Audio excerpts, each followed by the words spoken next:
रोजगार दो, सामाजिक न्याय दो, ये जो एक मुद्दा है ये प्रधानमंत्री नरेंद्र मोदी के संसदीय क्षेत्र में इस समय काफी ज्यादा चल रहा है, क्योंकि आम आदमी पार्टी के जो राष्ट्रीय नेता हैं और राज्यसभा सांसद जो है संजय सिंह जी, उन्होंने अपनी पदयात्रा जो है आज पूरी की है 22 जनवरी को। 16 जनवरी से ये पदयात्रा की शुरुआत हुई और उसमें तमाम जगहों को उन्होंने कवर किया। शहीद उद्यान से लेके सारनाथ क्षेत्र तक उन्होंने जो एक रोजगार का मुद्दा जो है इसको इन्होंने लेके प्रशासन पे, सरकार पे प्रहार किया। और दूसरा जो मुद्दा है वो सामाजिक न्याय, यानी कि जो पिछड़े वर्ग के लोग हैं, पिछड़े वर्ग के लोग हैं, उनको न्याय दिलाने की बात को लेकर बात की। चलिए जुड़ते हैं और बात करते हैं संजय सिंह से। देखिए, हमारे खिलाफ एफआईआर किया वो कोई खबर नहीं है।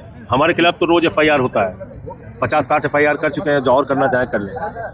मुद्दा यह है कि आपने माता अहिल्याबाई होलकर जी की प्रतिमा तोड़ दी, जिन्होंने काशी विश्वनाथ मंदिर का जीर्णोद्धार कराया, जिन्होंने मणिकर्णिका घाट का जीर्णोद्धार कराया। आपने मणि तोड़ दिया, तो उस घाट का कितना बड़ा महत्व है ये समझे जाने बगैर आपने उसको तोड़ दिया। भाई, यहाँ 54 देशों के नागरिक आते हैं, वो यहाँ बड़ी बड़ी बिल्डिंग देखने थोड़ी आते हैं। उनके अपने देश में बहुत बड़ी बड़ी बिल्डिंग है, बहुत ज़्यादा तकनीक है। वो यहाँ क्यों आते हैं? यहाँ की गलियों को देखने, यहाँ के पुरातन मंदिरों को देखने, यहाँ की सभ्यता संस्कृति को देखने। तो आप ऐसे जो मन में आ रहा विकास कर, आपने एनजीटी की परमिशन ली, आपने एएसआई की परमिशन ली, आपने घाट तोड़ दिया, आपके पास एनजीटी की परमिशन थी, तो ये बात है। सर, सरकार ये कह रही है कि जब काशी विश्वनाथ कॉरिडोर बनाया गया था तो उसमें भी 150 से ज्यादा मंदिर टूटा, लेकिन आज वही जो है बनारस का नंबर 1 टूरिज्म हब के रूप में बनारस नहीं, उसमें भी मैंने आवाज ना, बिल्कुल गलत बात ये लोग बोल रहे हैं। जब वो मंदिर तोड़े गए थे उस वक्त भी मैंने आवाज उठाई थी, उस पर भी मेरे खिलाफ एफआईआर है। और स्वामी मुक्तेश्वरानंद जी ने एफआईआर दर्ज कराई थी इन लोगों के खिलाफ, जिन लोगों ने शिवलिंगों को तोड़ा था। हाँ, उन्हीं के पक्ष के बारे में जानना चाहेंगे सर कि माघ मेला प्रकरण मतलब प्राधिकरण ने 24 घंटे का अल्टीमेटम दिया है कि शंकराचार्य कैसे बन गए, और जो पूरा ब्राह्मणों का देखिए, ये जानने का अधिकार किसी माघ मेला प्रशासन को नहीं है।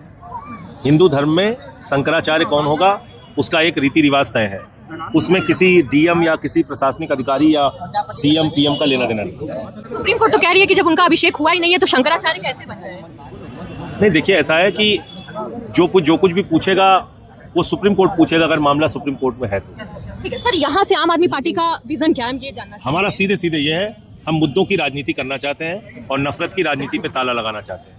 तो मुद्दों की बात तो यह है कि उत्तर प्रदेश आज बेरोजगारी का सबसे बड़ा गढ़ बना हुआ है, तो हमने नारा दिया है रोजगार दो वरना 10,000 दो। हर महीने 10,000 रुपये बेरोजगारी भत्ता, और बदले में आप उनसे 2 घंटे आप कोई भी सरकारी काम नहीं।